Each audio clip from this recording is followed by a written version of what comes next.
Olá, irmãos, tudo bem? É um prazer poder estar falando então com a comunidade da Igreja Batista da Floresta. Que Deus possa estar nos abençoando e vamos iniciar essa reflexão orando e pedindo a bênção de Deus para as nossas vidas. Senhor Deus, muito obrigado. Te agradeço pelo dia de hoje, te agradeço pela oportunidade que tu nos deste de poder estar estudando a tua palavra, também podendo conhecer um pouco mais de ti.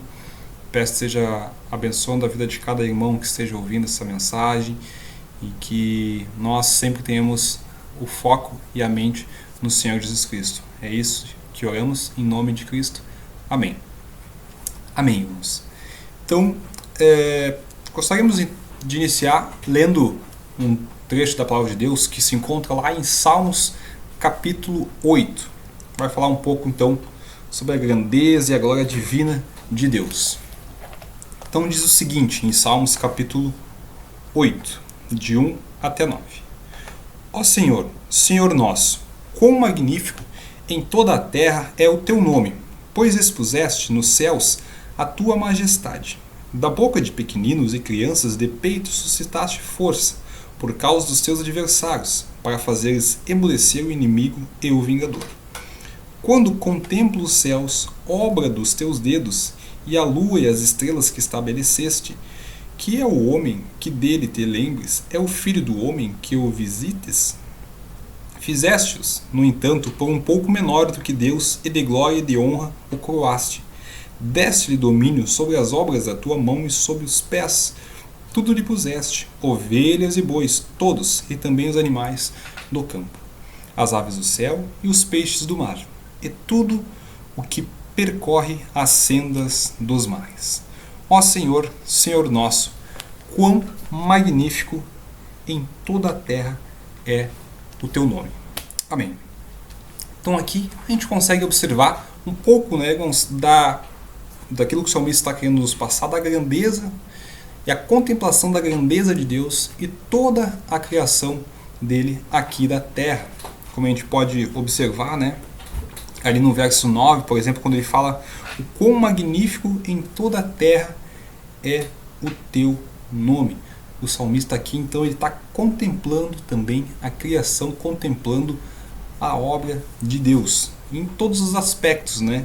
Também fala que o homem vai ter o domínio sobre isso também, né? Vai colocar aí, passar por todos os animais, tanto terrestres, marítimos, enfim, dos céus. E também depois fechando, né, no ápice ali no verso 9, falando então quão magnífico em toda a terra é o seu nome. A beleza da criação, sem dúvida nenhuma, ela é muito grande. Olhando agora um pouquinho mais para trás, né, há um pouco menos de um mês aí, então a gente estava comemorando o nascimento de Cristo no Natal, né, no finalzinho do mês de dezembro. E nesse momento tem um episódio muito característico que a gente se lembra bastante, que também houve uma contemplação, né? Talvez não da criação, né? Talvez não da terra como um todo, mas a contemplação da glória do próprio Deus na terra na figura humana, no episódio ali dos Reis Magos, né? Então a gente vai dar uma lida nesse verso aqui que se encontra ali em Mateus capítulo 2, de 10 a 11. Que a gente também observa, né, então a contemplação do próprio Deus na terra na figura humana, no caso o nosso Senhor Jesus Cristo, né? E diz o seguinte ali no capítulo 2, versos 10 e 11, né? E vendo eles a estrela, alegraram-se com grande e intenso júbilo. Entrando na casa, viram um menino com Maria, sua mãe. Prostrando-se, o adoraram. E, abrindo os seus tesouros, entregaram-lhe suas ofertas, ouro, incenso e mirra. Prostrando-se, o adoraram. E a pergunta que é feita, né? Estamos nós, assim como os magos naquele momento, nos prostrando e adorando o nome do Senhor Jesus Cristo? Estamos nós colocando nossa vida à disposição para a sua obra? Estamos nós prostrando e adorando também o Senhor Jesus Cristo, não só na obra dele, né? Não só na igreja, mas também na nossa vida como um todo. E aí vem trabalho, vem família, vem ciclos de amizade, né? Vida pessoal, enfim. Estamos nós nesses outros momentos também espelhando Jesus Cristo nesses outros locais por onde nós passamos, porque sem dúvida nenhuma é mais fácil, né, como diz o ditado, ser cristão dentro do meio cristão, dentro da igreja, enfim, mas quando nós saímos refletir então a glória de Cristo, refletir a glória de Deus, não segue, digamos assim, essa mesma facilidade, né? Então essa é a pergunta que nos é feita. A gente sabe que inevitavelmente não é fácil, né? Não é fácil a gente se manter, digamos assim, numa constância, num topo, sempre buscando, né? Sempre, enfim, tendo uma proximidade muito grande com Deus. A gente sabe que não é fácil a gente manter, ter um nível muito alto, né? Uma constância muito alta, se manter no topo. Porque, enfim, a nossa vida ao longo do tempo sempre vai ter altos e baixos, né? Porém, a gente deve reconhecer que sozinho a gente não consegue. A gente precisa da ajuda de Deus. E precisa reconhecer que pelas nossas forças a gente não consegue chegar lá. Pelas nossas forças a gente não consegue alcançar esse objetivo, que é ter uma intimidade maior com Deus, é ter uma proximidade maior com as coisas do reino, né? E essa restauração, ela vem de Deus. E a gente deve, então, pedir forças para Ele. Um outro verso também bem interessante, que se encontra também no livro de Salmos, comenta um pouco sobre isso, né? Salmos capítulo 119, perdão, né? O capítulo maior aí da palavra da Bíblia, né? Salmos capítulo 119, versículos 25, diz o seguinte: a minha alma está apegada ao pó. E aí o salmista pede: vivifica-me segundo a tua palavra. A minha alma está apegada ao pó. Vivifica-me segundo a tua palavra. Então aqui ele está reconhecendo que a situação dele não está boa, que ele não está apegado às coisas de Deus, que ele não está entregando tudo que ele poderia estar entregando. Ele está chegando para Deus e fala: Deus, me vivifica, me restaura, me renova. Mas não me renova através dos olhos do mundo, enfim, através das coisas mundanas, não. Me renova, me vivifica segundo a sua palavra. É isso que ele vem pedir para mim, para ti e para nós. Que ele nos renove, mas através de um parâmetro. E esse parâmetro é justamente o caminho de Deus através da palavra dele para nós.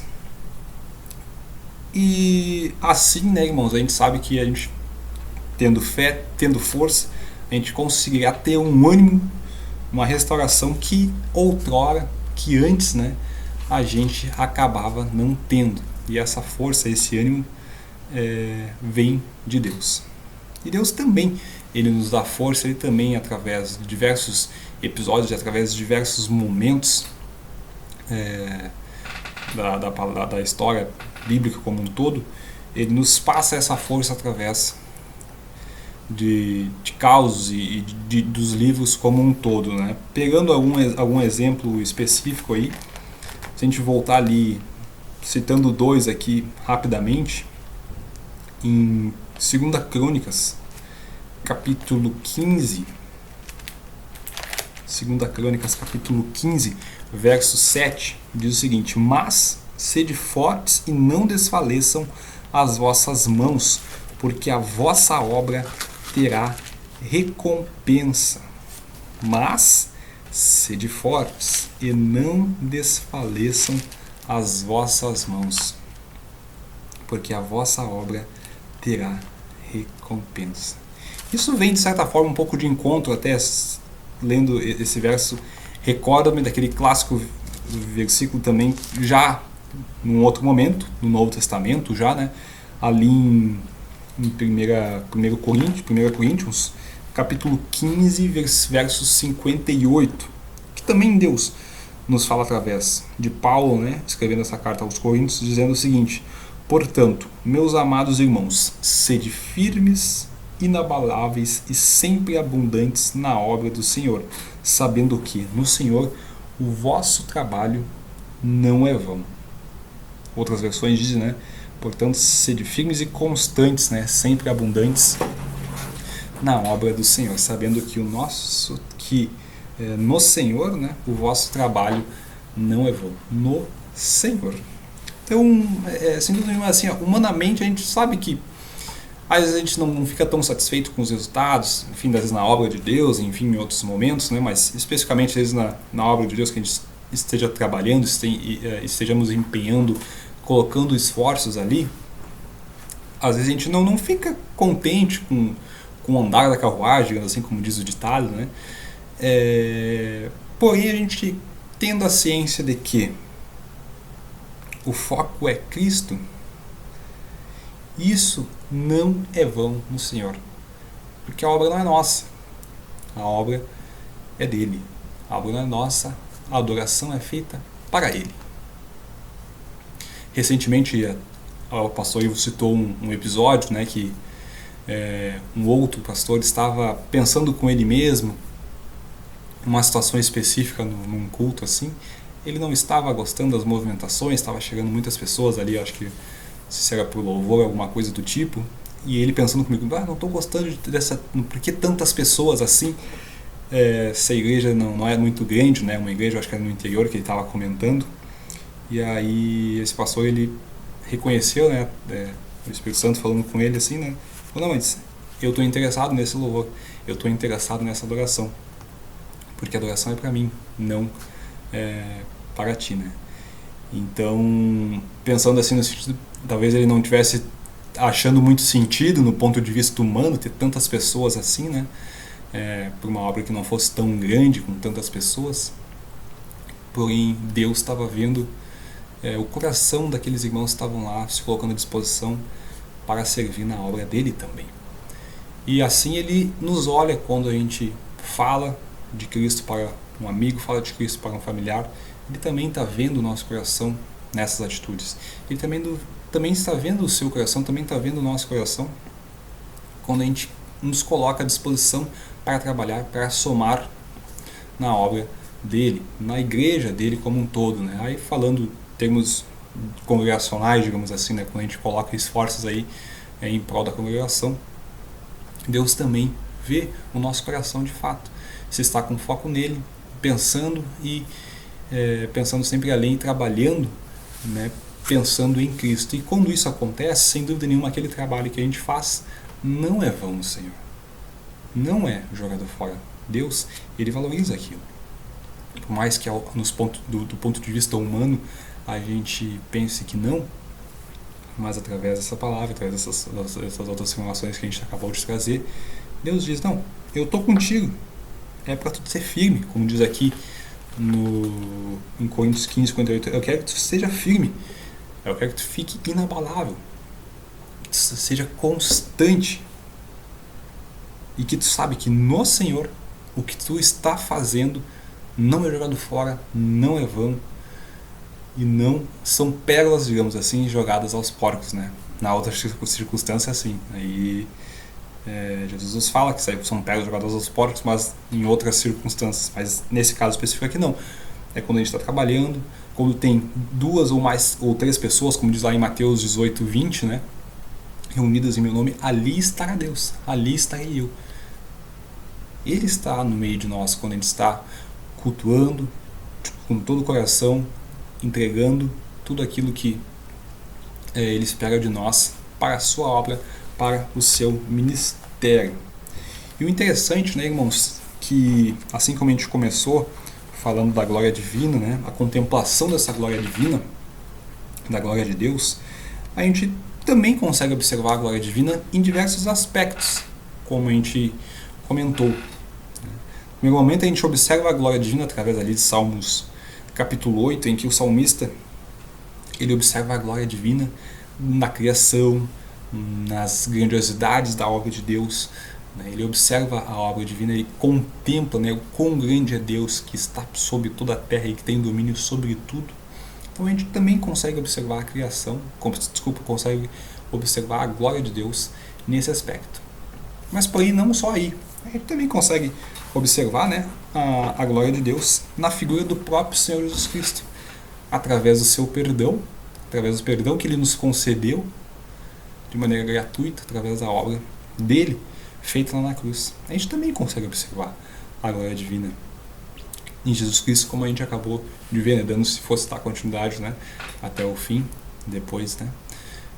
Mas, enfim, no perdão de Cristo para conosco, a gente também consegue observar grandemente a glória divina ali. Porque a graça de Deus, ela se estende para nós. E é muito bonito observar também a glória dele nesse aspecto. Mas também a gente pode observar a manifestação, digamos assim, ver manifesta a glória divina, não só na criação, não só no perdão, não só na obra da cruz, mas também na restauração das nossas vidas e na restauração da alegria ao servir na obra de Deus. Que essa restauração seja sempre constante em nossas vidas e que esse reconhecimento de que essa restauração tem que partir de Deus para a obra dele seja também uma constante na nossa vida. Assim como nós lemos lá nos Salmos, capítulo 119, versos 25, que a gente peça para Deus nos vivificar, que a gente peça para Deus nos restaurar, que a gente peça para que Deus nos dê ânimo e que Ele utilize como base e que Ele nos dê como base a palavra sagrada dele para nós. Que Ele nos vivifique segundo a sua palavra. É isso que a gente tem que colocar em nossas orações e, sem dúvida nenhuma, colocar em prática também. Que Ele venha nos vivificar segundo a sua palavra. Então a reflexão de hoje seria nessa linha, irmãos. Peço então que Jesus esteja abençoando-nos e que a gente tenha uma ótima semana e que, sem dúvida nenhuma, a gente não venha, né, se esquecer de que sempre Ele, né, o Deus Emanuel, Ele está conosco, Ele está pronto para nos auxiliar, como a palavra dele nos diz lá em Romanos 8:28 também, que todas as coisas elas acabam cooperando para o bem daqueles que amam a Deus. Nem sempre a gente compreende a situação, mas a gente tem que ter a fé e a ciência de que Deus está no controle da situação. Então que Ele possa estar te abençoando, que a gente sempre possa estar revigorando nossas forças apenas em Deus, apenas no nosso Senhor Jesus Cristo. Um grande abraço, Deus abençoe cada um de vocês. Amém.